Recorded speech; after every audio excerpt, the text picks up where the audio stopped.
Hi viewers, welcome to our channel. ప్రస్తుతం మనతో పాటు దాము బాలాజీ గారు సీనియర్ జర్నలిస్ట్ ఉన్నారు. వారితో ఒకసారి మాట్లాడతాం. సార్ నమస్కారం. సార్ నమస్తే.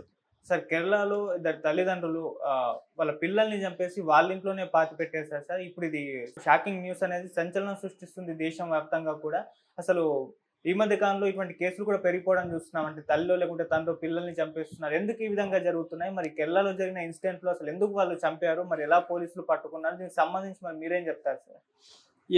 మామూలుగా ఈ మధ్య కాలంలో చాలా ఇలాంటివి జరుగుతున్నాయి. మన హైదరాబాద్‌లోనే ఆ మధ్య తన రీయూనియన్‌లో ఒక అబ్బాయి మళ్ళీ కలిసాడని, అతని కోసం ముగ్గురు పిల్లలకు పెరుగన్నంలో విషం పెట్టి చంపేసింది. దాని తర్వాత ఒక ఆవిడ వాళ్ళ ఇద్దరు కొడుకుల్ని కత్తితో నరికి తరిమి తరిమి నరికి చంపేసింది. అట్లాగే ఆ మధ్య గోవా ఒక బెంగుళూరు సంబంధించిన ఒక ఆమె 39 ఇయర్స్ ఆమెది. ఆమె బిడ్డను తీసుకొని గోవాకెళ్ళి గోవాలో చంపేసి సూట్ కేసులో పెట్టుకొని వస్తూ దొరికిపోయింది. దానికి కారణం ఏంటంటే వాళ్ళ కొడుకు భార్యాభర్త విడిపోయారు. కొడుకు ఎవరి కస్టడీలో ఉండాలని గొడవ. ఆ గొడవలో నుంచి ఎవరి కస్టడీలో నాకు దక్కకపోతే వాడికి కూడా దక్కకూడదని అబ్బాయిని చంపేసింది. అట్లాగే వైజాగ్లో కూడా ఈ మధ్య తల్లి బిడ్డను చంపేసింది. ఒక ఇంకా పెద్ద పిల్లల్ని చంపేయడం అనేది పరువు హత్యలు అనేవి విపరీతంగా జరుగుతున్నాయి. తల్లిదండ్రులే కూతుర్లని చంపేసిన సంఘటనలు బీభత్సంగా ఉన్నాయి దేశం అంతా కూడా. ఈ సరే ఇవెందుకు జరుగుతున్నాయి ఏంటనేది తర్వాత చెప్తాను. అసలు కేరళలో లేటెస్ట్గా ఇదైతే మరీ ఇన్ఫాంట్ అనమాట. పుట్టిన బిడ్డని చంపేశారు. ఇన్ఫాంటిసైడ్ అంటారు దాన్ని. పుట్టిన బిడ్డని చంపేశారు అన్నమాట వీళ్ళు. పెద్ద కూడా కాదు, ఇన్ఫాంట్ చిన్న రోజుల బిడ్డ. అట్లాగా చంపి ఇది ఎలా తెలిసింది ఏంటంటే, మొన్న అర్ధరాత్రి 12:30కి పోలీస్ స్టేషన్కి ఒక వ్యక్తి తూలుకుంటూ వచ్చాడు. చేతిలో బ్యాగ్ ఉంది. ఆ బ్యాగ్ తీసి అక్కడున్న కానిస్టేబుల్ టేబుల్ మీద పెట్టాడు, రైట్ టేబుల్ మీద. అతను ఎవరు నువ్వు ఏందని అడిగాడు. చూడండి సార్ బ్యాగ్లో అని చెప్పాడు. చూస్తే దాని బ్యాగ్ నుండికి ఎముకలు ఉన్నాయి.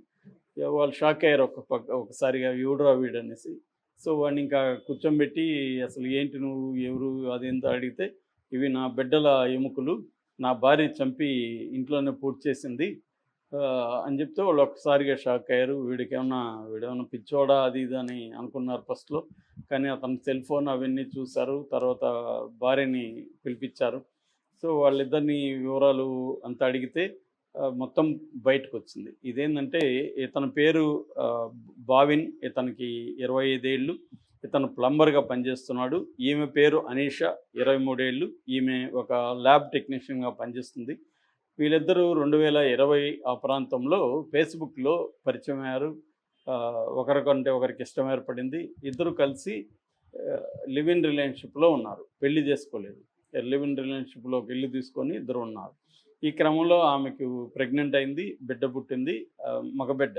ఇద్దరు కూడా మగబిడ్డలే. ఆ బిడ్డ పుడితే ఆ బిడ్డ కానీ బయట ఉంటే మనం తెలిసిపోతుంది అందరికీ, మనకు పెళ్ళి కాకుండా బిడ్డని కనడం కరెక్ట్ కాదు అన్నట్టుగా ఏం చేశారంటే, ఈమె ఆ బిడ్డని గొంతు నిలిమి చంపేసి అక్కడే వాళ్ళ ఇంటి లోపల వెనక కాంపౌండ్ ఉంటే కాంపౌండ్లో గొంతుతో పూర్తి చేశారు.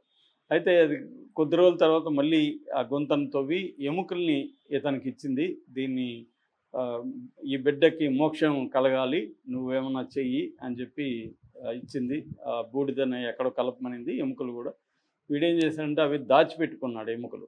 ఎందుకు దాచిపెట్టుకున్నాడు అనే దానికి అతను ఇచ్చిన సమాధానం ఏంటంటే, నేను కొన్ని మంత్రగాళ్ళ ద్వారా నా బిడ్డకి మోక్షం కలగడానికి దాచిపెట్టానని చెప్తున్నాడు. కానీ పోలీసుల వెర్షన్ ఏంటంటే, ఈమె ఈ మధ్యకాలంలో వేరే వాళ్ళతో లవ్ అఫేర్లోకి వెళ్ళింది. తర్వాత అతన్ని పెళ్లి చేసుకోవాలనుకుంటుంది. ఆమెను బ్లాక్మెయిల్ చేయడం కోసం ఇతను ముందు జాగ్రత్తగానే ఎముకలు పెట్టుకున్నాడు. సో ఎప్పటికైనా ఈమె నన్ను వదిలేస్తే ఎముకలు నేను పోలీసులకి ఇస్తానని బెదిరించడం కోసమే అతను పెట్టుకున్నాడు. సో ఇది ఫస్ట్ మర్డర్ 2021 నవంబర్లో జరిగితే, సెకండ్ మర్డర్ 2024లో జరిగింది. సో ఆ బిడ్డ ఎముకల్ని, ఆ బిడ్డ శవాన్ని మాత్రం ఇక్కడ పూడ్చిపెట్టలేదు. ఈ అబ్బాయి వాళ్ళ అమ్మ నర్సుగా, ఆయుర్వేద నర్సుగా పనిచేస్తుంది. నెన్మనిక్కర్ అంటారు ఆ విలేజ్. నెన్మనిక్కర్ అనే విలేజ్లో పొలంలో పూడ్చిపెట్టాడు ఇతను. సో అక్కడి నుంచి కూడా ఎముకలు తెచ్చుకున్నాడు. సో ఇద్దరు బిడ్డల ఎముకలు ఇతని దగ్గర పెట్టుకొని తిరుగుతున్నాడు. ఎప్పుడైతే ఈమె ఇతను వదిలేసి వేరే వాడిని పెళ్లి చేసుకోవాలనుకుందో, ఈమెను బ్లాక్మెయిల్ చేయడం కోసం ఆల్రెడీ ఆమెకు చెప్పినట్టున్నాడు, గొడవలు జరుగుతున్నాయి, కానీ ఆమె వినలేదు, కేర్ చేయలేదు. అందుకని ఇతను ఫుల్గా తాగేసి పోలీస్ స్టేషన్కి ఎముకలు తీసుకొచ్చి సరెండర్ అయిపోయాడు. ఇప్పుడు వెళ్ళి పోలీసులు అదంతా వెతికి తవ్వితే దాని ఆనవాళ్ళు కనపడినాయి. దాంతో అక్కడున్న త్రిశూర్ మెడికల్ కాలేజ్ హాస్పిటల్కి సంబంధించిన డాక్టర్లు కూడా వీళ్ళకి హెల్ప్ చేశారు ఇన్వెస్టిగేషన్లో. అట్లాగే ఫోరెన్సిక్ వాళ్ళు కూడా మొత్తం వీళ్ళ డిఎన్ఏ, వీళ్ళిద్దరి డిఎన్ఏ, ఆ ఎముకల్లో నుంచి డిఎన్ఏ తీసుకొని టెస్ట్ చేశారు. అది ఇద్దరు కూడా మేల్ చైల్డ్రన్ అనేది తెలిసింది. దీనికి ఆమె ఏం చెప్తుందంటే ఫస్ట్ బిడ్డ మాత్రం చనిపోయే పుట్టాడు, పుట్టినప్పుడే చలనం లేదు, అందుకని నేను పూడ్చిపెట్టానని చెప్తుంది. కానీ హస్బెండ్ మాత్రం లేదు, అప్పుడు కూడా బిడ్డ ప్రాణమే ఉన్నింది, ఈమె ఇలాగే అనింది, నేను కూడా ఓకే అన్నాను, అలాగే మేము ఇద్దరం చంపేసి ఆమె చంపేసింది, చంపినాక నేను పూడ్చిపెట్టడం నేను హెల్ప్ చేశానని అతను చెప్తున్నాడు. సో ఇది ఇప్పుడు అక్కడ ఉన్న ఎస్పీ కృష్ణకుమార్ మీడియాకి చెప్పాడు. ఇదేంటంటే వీళ్ళకున్న ఇప్పుడు డౌట్ ఏంటంటే వీళ్ళిద్దరే చేశారా లేకపోతే వీళ్ళ పేరెంట్స్కి కూడా ఈ విషయం తెలుసు. ఎందుకంటే ప్రెగ్నెంట్గా ఉన్నప్పుడు బంధువులకు తెలియకుండా ఉంటుందా, చుట్టుపక్కల వాళ్ళకి తెలియకుండా ప్రెగ్నెన్సీని దాచి ఉంటుందా ఈమె, ఈ రకంగా వీళ్ళు ఇన్వెస్టిగేట్ చేస్తున్నారు. అంటే బిడ్డ చనిపోయిందని వాళ్ళకి చెప్పుండొచ్చు, మిగతా వాళ్ళకి ప్రెగ్నెంట్గా ఉన్న బిడ్డ చనిపోయి పుట్టిందని ఫస్ట్ బిడ్డ అయితే చెప్పుండొచ్చు. రెండో బిడ్డ చెప్తే ఇద్దరు బిడ్డలు చెప్తే జనం కూడా నమ్మాలి కదా. కాబట్టి ఏమన్నా వీళ్ళ బంధువుల హెల్ప్ కానీ ఫ్రెండ్స్ హెల్ప్ కూడా తీసుకున్నారా అన్న యాంగిల్లో విచారిస్తున్నారు. అయితే ఇప్పుడు ఇక్కడ చర్చ ఏంటంటే అసలు కన్న తల్లిదండ్రులు లేదా కన్న తల్లి, ముఖ్యంగా కన్న తల్లి అంటేనే ఆమెను ఉన్నతమైన దీంట్లోకి తీసుకెళ్తారు. బిడ్డ ఇదైతే కూడా ఆమె చనిపోయినాక కూడా గుండె కూడా కొడుక అని కొట్టుకుంటుంది, ఇలాగంతా మన కథలు ఉన్నాయి. అంత ఉంటుంది మామూలుగా మనుషులే కాకుండా జంతువులకు కూడా తమ బిడ్డల మీద చాలా వాటి మీద ప్రేమ ఉంటాయి. కొన్ని జంతువులు తమ బిడ్డలను తామే చంపుకుంటాయి అనేది కూడా ఉంది. కానీ మనుషులు చంపుకోవడం అనేది వెరీ రేర్. కానీ దీన్ని ఫిలిసైడ్ అని పిలుస్తారు, బిడ్డల్ని చంపుకోవడాన్ని. దీన్ని తల్లి చంపితే మెటర్నల్ ఫిలిసైడ్ అని, తండ్రి చంపితే పెటర్నల్ ఫిలిసైడ్ అంటారు. ఒక్కోసారి సైకోటిక్ ఫిలిసైడ్ అంటారు. ఒక్కోసారి బిడ్డల మీద ప్రేమతో కూడా చంపుతారు. ఆ మధ్య ఒక తండ్రి బిడ్డల్ని భార్యని అందరిని చంపేసి తను కూడా చనిపోయాడు ఇక్కడ హబ్సిగూడ. అదేంటంటే మనం చనిపోయి బిడ్డలు బతికితే వీళ్ళు ఈ ప్రపంచంలో అనాథలుగా బతకాల్సి వస్తుంది, సమాజంలో అవమానాలు ఎదుర్కోవాల్సి వస్తుంది. కాబట్టి వీళ్ళని చంపేస్తే వీళ్ళకి మనం విముక్తి ప్రసాదించిన వాళ్ళని అవుతాం, ఆ బాధల నుంచి వీళ్ళకి విముక్తి వస్తుందని ప్రేమతో బిడ్డల్ని చంపుతారు. దీన్ని అల్ట్రూస్టిక్ ఫిలిసైడ్ అని పిలుస్తారు. అంటే చాలామంది తల్లులకి ఏంటంటే బిడ్డల్ని కన్న తర్వాత పోస్ట్ పార్టమ్ సైకోసిస్ అని ఒక ప్రాబ్లం వస్తుంది. ఇది వాళ్ళ మెంటల్ స్టెబిలిటీ ఉండదు. దానివల్ల కూడా బిడ్డలను చంపేసిన సందర్భాలు ఈ సైకోసిస్ వల్ల ఉందని చెప్తున్నారు.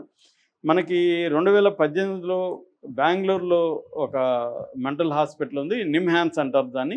ఈ నిమ్హాన్స్ దీని మీద ఒక రీసెర్చ్ చేసి ఒక రిపోర్ట్ సబ్మిట్ చేసింది. ఆ రిపోర్ట్లో వాళ్ళు చెప్తున్నది ఏమంటే అనేక కారణాలు ఉన్నాయి. ఒకటి పోస్ట్ మార్టం సైకోసిస్ అయితే, రెండవది పెళ్లి కాకుండా బిడ్డల కంటే సమాజం వాళ్ళని దారుణంగా చూస్తుంది కాబట్టి ఆ బిడ్డలు ఉండకూడదు అనుకునే కల్చర్ ఎక్కువ ఉంది. మూడవది ఏంటంటే బిడ్డల్ని చంపడానికి భార్యాభర్తల మీద గొడవలు కావచ్చు.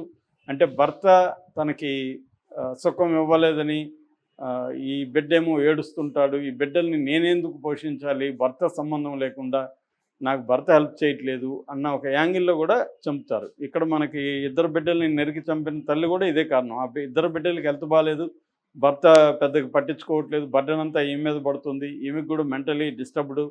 దాంతో ఆమె ఇద్దరు బిడ్డలను చంపేస్తూ పోతుంది. రోజు నేను భరించలేను, హోప్ లేదు, బాగవుతుందని కూడా హోప్ లేదు అన్న యాంగిల్లో ఆమె చంపేసింది.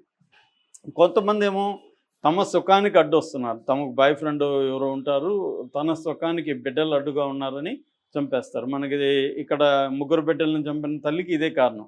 ఎందుకంటే వాళ్ళ 10th క్లాస్ రిగినప్పుడు పరిచయమైన వ్యక్తి, నువ్వు కానీ పెళ్లి చేసుకొని బిడ్డలు కనుకపోయింటే నేను నిన్ను పెళ్లి చేసుకునేవాడిని అని ఒక ఆఫర్ ఇచ్చాడు. సో మరి నాకు బిడ్డలు ఉన్నారు ఏం చేయాలంటే వాళ్ళని కానీ చంపేసి వస్తే నేను నిన్ను చేసుకుంటాను. దాంతో ఆమె ఏమనుకున్నది, అప్పటి వరకు ఆమె ఏం ఫీల్ అవుతుంది, 3 బిడ్డలు, నేను అర్లీగా పెళ్లి చేసుకొని ఒక ట్రాప్ అయిపోయాను పిల్లల విషయంలో, నా లైఫ్ అంతా కూడా రూయిన్ అయిపోయింది, అన్న ఒక దీంట్లో బతుకుతుంది. ఆ టైంలో వీడు వచ్చి దేవదూతలాగా ఆమెను కాపాడుతానని చెప్పాడు. సో బిడ్డలను చంపేస్తే మన కొత్త జీవితం ఉంటుంది, ఎంజాయ్ చేయొచ్చు లైఫ్ని అన్న యాంగిల్లోకి ఆమె వెళ్ళిపోయింది. సో ఇలాగా అంటే భార్యాభర్తల మధ్య ఇష్యూస్ కావచ్చు, మెంటల్లీ డిస్టర్బ్డ్ కండిషన్లో చంపడం కావచ్చు, ఇలాంటి దీనివల్ల రెండోది సొసైటల్ ప్రెజర్స్ వాళ్ళ మీద మన